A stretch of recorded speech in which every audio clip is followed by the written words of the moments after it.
We're joined now by Brian Christopherson, a Husker 24/7. BC, what's going on? A lot's going on. That's good. It's all right. B sizzle. So where are you starting, right? You guys have to kind of divvy this up, and you're going to get fed through another fire hose this morning with more information on the heels of spring ball. Like, how are you divvying this up? Brunson's coming by here about half hour after I get done on this segment, and we're going to Pro Day. Pro Day's at 10 over at Lincoln. And then we've got the rental. We're driving to Memphis all day today, and we'll get there about midnight, I guess. And then tomorrow, Nebraska, I think there's shoot-arounds at like 2 o'clock, or that's when the media is. It's something like that, 2 in the afternoon. So I'm looking forward to it. It's been a nice change up to my senses with basketball and their success the last couple months and sort of the ride. So this will be fun. So I don't know, what's the drive to Memphis? 10 hours?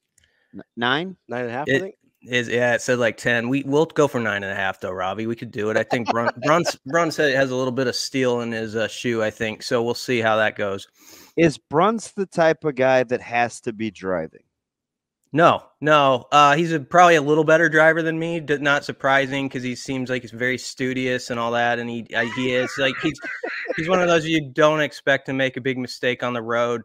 So I prefer when he's at the wheel, and I think he does, but he will give it up. So we're good. We're a good team on the road. Usually, we like a good gas station stop. Like, we love it. We both don't hurry each other as we kind of pick our items that we want. It's about a 10 to 15 minute stop, and there's no pressure to get rolling again. So that's, I think, one of the most important things about a road trip partner. Oh, that is fantastic. Hopefully one of you guys is good with the whole peanut sesame stick, kind of some sort of ensemble there. Yeah, that's fine. Where you're kind of like sitting next to the guy driving, and you're like, please don't wipe your hands on your thigh, but that does look good. But are you going to eat that out of the bag? Where you have all these little mini dilemmas when you travel a ton. Well, the thing I do is a very selfish act is I will get the Cool Ranch Doritos, which is like great. So you don't mind finger residue.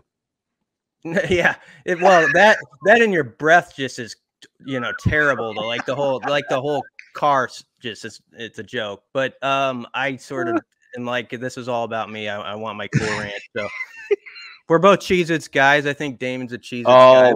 There you go. 100%. I love a good Cheez-It. Yeah. Extra toasty. Best invention ever. So anyway, that's what we're doing. I go pretty hard on the Gardetto's chips as well. I make my own, BC. I get sesame sticks. I go with dry roasted peanuts, Cheez-Its, or Goldfish, and smoked almonds. Yeah. And I kind of do my own. Sometimes I'll throw in the wasabi peas. Oh, my wife loves those. But I'm particular on my snack mix, but I am a big snack mix guy. Mm-hmm. Do you have your own little like travel bowl? It's like just special for that. You kind of shake it up. Listen, unfortunately, I do. I have I bought a packet. That's so funny. He said that. I have like these Glad storage containers. Yeah. And it sits on the drive. It sits right below, in between my legs on the floor when I drive. Because I mean, we're all over the place in the summers. Yeah. And I take that. It's like my to-go snack mix thing. I'm notorious for it. That's fine with me. I understand it. I mean, I don't do it, but I understand it. BC, Matt Norlander put out his bracket of coaches that have their favorite music. That was hilarious. What are the tunes like in the car with Bruns? I mean, I know sports writers are famously Springsteen guys, but what are we listening to? Bruns, he's like Steely Dan or somebody, right? No. You know what? I don't know what he actually prefers. I think he kind of blends towards what we both could accept. And so we go to like a 90s station sort of on XM, which is now unfortunately like oldies. Like when I was a kid. Like Third Eye Blind and Matt Tony, that kind of stuff. Yeah, stuff like that. I'd go fight. We don't have to do this in this segment. Sometime when it's slower, we could fight through decades on what's the best and what's the worst. But I have a lot of strong takes that the 90s era holds up fine. And it's, very eclectic and all that stuff. So that's where we sort of sit most of the time, but we'll mix it up. We get some oldies in there. We get some, there's a little hip hop once in a while when we got to pick up the beat. it's all over the place. BC. So when you're headed there, we talked to KP yesterday, Kent Pavelka, and Yeah. he was you could feel the emotion, kind of the gravity of the moment of Nebraska having this opportunity to get off the schneid, to not have your name on that tagline. He seemed anxious.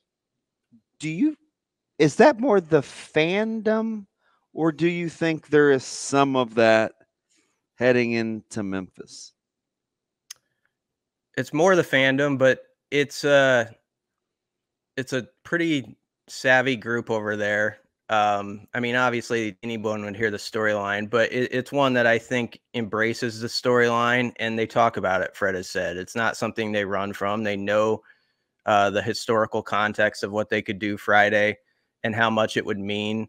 And, as you know, that's the old pressure is a privilege line comes up. Hoiberg said that last week. I think they're just sort of like, yeah, let's put this on us and have that be something we want to carry. And we want to be that team that, like, it seems exaggerating, but it's not, like, win Friday. And they're the type of team that 20, 25 years from now, like on a Saturday afternoon in January, is being recognized, you know, and everybody's like, oh yeah, remember that how they broke through and all that stuff. Like you are etched in the stone a bit just by winning this one game Friday. And so you can't escape that. And I think when there's certain things that you can't escape, why try to? That's what I would say. Like it's out there. Everybody knows it, you know, that's the thing. So I think that part,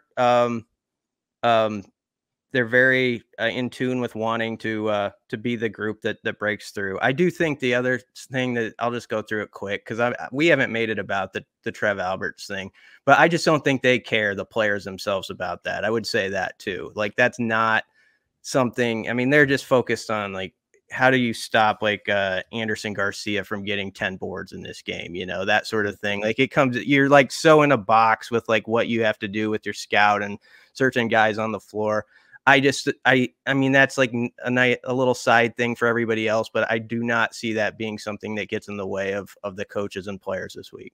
I do think it was cool, because I felt the same way. And I've done this with some other things where we make it about the adults as opposed to the game. And I did love the fact that Coach Rule said, you know, I'm a little bit angry, but primarily because it's not necessarily the matchup. It's because we're going to make it about something other than the kids, right? And that's rule 101, right? With an H.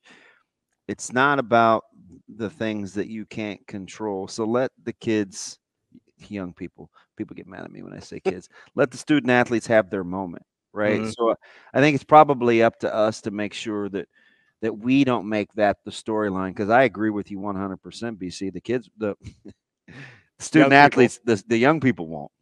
Yeah, they won't make it about that at all.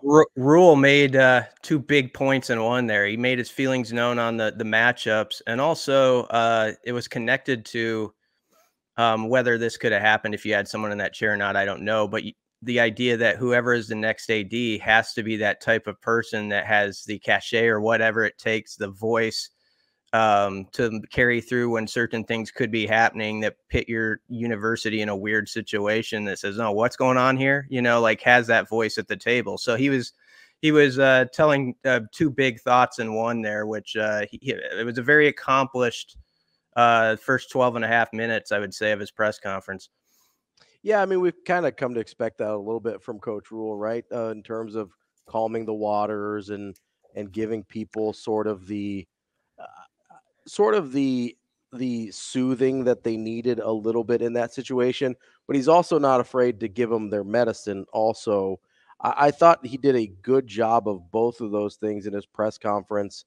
What did you make of him kind of coming out and directly addressing some of the concerns of mostly, you know, the two people he said that he came here for are gone? How did you take it when he just comes out and says, like, hey, that's not an issue here? I believe him. I take him at his word. And I know there's people listening that will roll their eyes because they're saying, oh, like a week ago, I thought the same thing about Trev Albert. So how can you just like accept anything like that? But I say Damon, I take him at his word here. I think it's genuine. And I thought it was the thing that you talked about, calming the waters. That was the biggest thing that could do that. But also within that, it was multi-pronged, in which he did not like go torch Trev Alberts or anything. Like, he complimented him, gave him his flowers for things he did. And I thought that was important for him in his chair to say some of the stuff he did to sort of try to move that conversation forward, because there are a lot of angry people. And I think he has a knowledge that, like, whatever inside information he has on it, he's like, this is, this guy did do some good things for us. He left it better than he found it. I respect him. I'm going to say that out loud, and maybe this will bring the temperature down a little bit on that. He got off the point that he's sticking around, but then he also said we got to ask ourselves the hard questions too. These are the moments where you got to hit pause sometimes and look at, like, okay, what are the areas we can improve? This is an opportunity to do that. So I think those three main things probably summed up those 12 minutes and all were necessary probably to hit on all those points. Yeah, it's interesting. So two things in there, BC. Number one, I'm weird, and you know this. So I go back to pressers and radio shows. I actually think Trev was telling us what potentially could be coming down the pipe for a while. I think I'm looking at it from a different lens with the vantage point and positioning of the Big Ten and AAU status and fundraising and the presidency and the common vision. I think I looked at it from the wrong angle.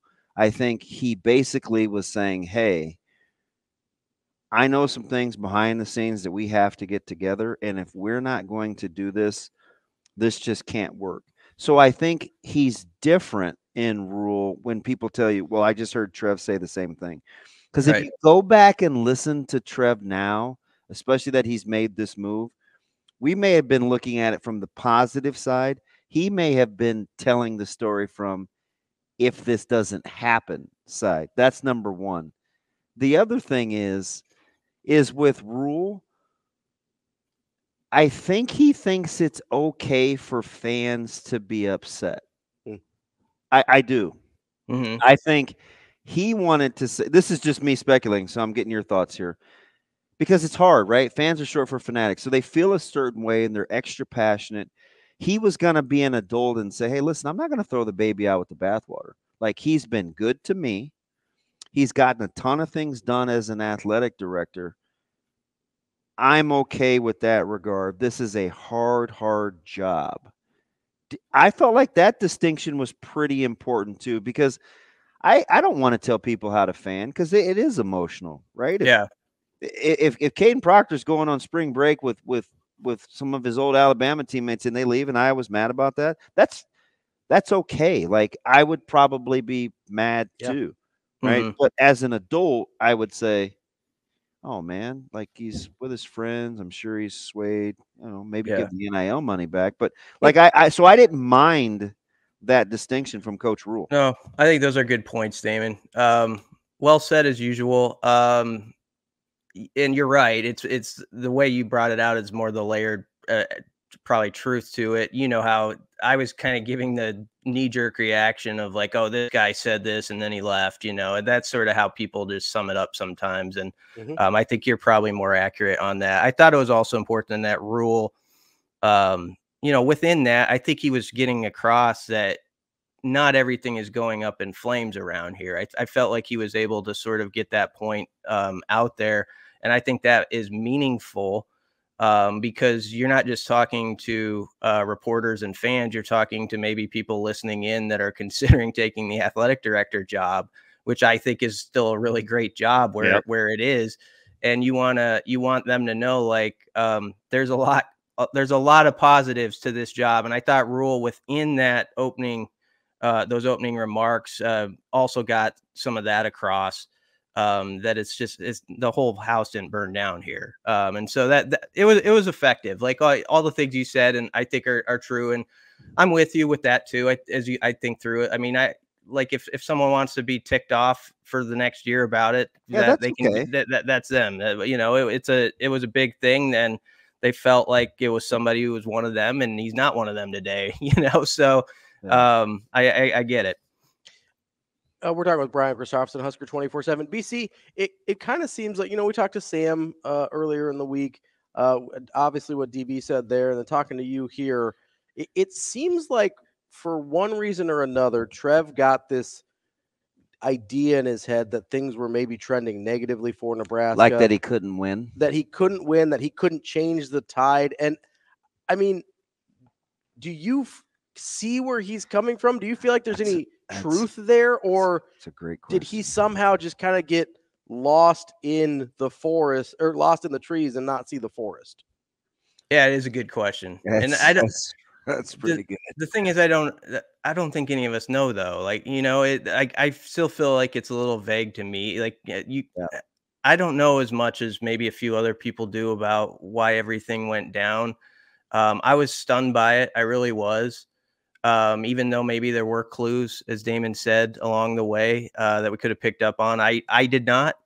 And so, it could have been exactly what you're kind of getting at with that question, Ravi. It could have been somebody who's a very ambitious guy who sees steps and this is a next possible one. And he sees where guys like that are also like thinking 5 to 10 years ahead sometimes about like this to this to this. And so I don't discount that either. That's just the best I can do with speculation, and that's all it is. So it's one of those where it's very uncomfortable because it's like it is more speculative, at least from my brain, than it is like actual truth or stuff for sure. It feels kind of like you brought up a good point there with guys like Trev that see 5 to 10 years ahead. It feels like if he thought he couldn't control some of the variables over the course of that 5 to 10 years, that would shed a negative light on what he thought about Nebraska, whereas maybe it's not as doom and gloom as his mindset would sort of lead it to believe. Could be. That kind of makes sense. Like I'm just processing this in real time here. I know it's not I know there's not a question in there, but he's turning into an adult right before our very eyes, BC. I wouldn't go that far. He's gone from anger to thoughtful. I'm still mad. So I'm gonna stay mad. It's fine. And I'm going to get off the Trev thing here for a minute. But how about so when I told him, I said, "Hey, I'm not mad. I was disappointed." And maybe as Ravi kind of said it, and you did too, that kind of gave me the catalyst for a guy that likes to fix and forecast and go get. Mm-hmm. I just wonder if he felt defeated. And I'm not excusing that because that's the part for me that was disappointing. Mm-hmm. Right? Like, so hear what I'm saying. Like, I'm like, go fight. Yeah. I'm like, that's how I am. I'm like, okay, I get it, Trev, but like, you're a fighter. But go fight. You're a fighter. Like it can feel daunting, but we'll protect you. Like, it'll be okay. And I just wonder if he just felt like, well, I'm banging my head against the wall here. Yeah, right. And I just don't know if he wanted to bang. That's the part that I couldn't get my mind around. And I still can't because I don't know. Right. Yeah. None of us really know. Like, we can speculate all we want, but it's like the minute that emotional threshold hits, like, what is it? Yeah. I got you. You and Ravi are both having a better segment than I am saying the right stuff. Ravi in 2 words said it to me though. It's like, go fight. Like when I get to the end of this, I feel like he would have carried a big stick no matter what. Mm-hmm. And we had his back. Yeah. Yeah. So he's not going to have anywhere else. Like he could have said anything and we would have sided with him over anybody else. Yep. He's one of the only people I think that could have brought up this stadium project and the massive undertaking that it is, and had people be like, I don't know, but maybe we'll give you that runway. Like, I don't think there's a lot of people who could have got away with that, to be honest. And then we want to put $500 million into a 100-year-old stadium. Does it bother you now that the people that were critical of the South Stadium project waited till he left? Because I look at that as he probably felt that pushback all along. You just gave him the benefit of the doubt because it was Trev. For sure. But now that he's gone, it's like, yeah, I never thought that was a good idea. And I was like, well, you were awful quiet about it. Maybe he knew that too. right? Like no, I'm serious. Like I didn't realize it was such a nasty issue. Yeah. Maybe and maybe he did. there could be some Monday morning quarterbacking too with it. Like I was definitely, he's such a good salesman when he talked about like the need for it and all that stuff and kind of laid out. And it's honestly, it wasn't a very clear plan at that. It never has been. It's always been sort of hazy about like exactly what's going to happen with it. But I sort of like gave him the benefit of the doubt and thought like, yeah, it's a 100-year-old stadium. You got to do it somehow, but some way. But man, that's the sort of thing I think back now. It's like there's only so many people who probably could have even like got up in front of the podium, said this is what we're thinking about doing, and not had like 85 to 90% of people like torch things. And it wasn't like that when he said it. It was very sort of down the middle with reaction. BC, a couple minutes left here. Want to get your thoughts on the actual matchup between Nebraska and Texas A&M. Absolutely. Coming up on Friday. Is it too simplistic just to say if Nebraska can keep Texas A&M off of the offensive boards to any degree, they'll be fine? Too simplistic, maybe just a little bit, but it's the main point. Like it can't be a minus 14 in the boards category or whatever it was, like against Rutgers, where a dude has 15 or 16 offensive, or whatever it was, whatever Omar Rui had that game. They have done better. I feel like I feel like they've done a much better job for the most part on the glass. Like even Saturday against Illinois, it was Shannon getting the foul line that to me was the biggest thing, and Hoiberg said that too. So I feel like I'm in good company. They were -6 in rebounds. Like if they're like -6, rebounds on Friday, I think they can negate that behind the arc and win that game. So something close to that. Obviously, it's a deal where you need to hit your 9 or 10 threes that you sort of average, and the K-State storyline is taking off like a rocket, of course, as you would expect, and it's cool. I just I hope he plays within himself. I think he's very capable of being that player. I often defend K-State because I think some people always say he just will guns up shots, or they view him in that way, and he will do heat check shots. But I've also seen him have halves where he shoots it twice, and he's very careful or cautious in like what he puts up and how it plays within the offense. So I think if he's playing smart, it's an opportunity for Nebraska to show this is a really well-rounded team that has everyone. The reason they're here is someone different has stepped up, every different night. That's why they're here. It's not just one guy. And I think there's an opportunity to show that to a lot of people on Friday. That's Brian Christopherson, Husker 24/7. Safe travels, BC. Yeah, thanks a lot, guys. And vice versa. I'll shoot him a text to make sure travel with care. Always appreciate the conversation, guys. Thank you. Thanks, BC.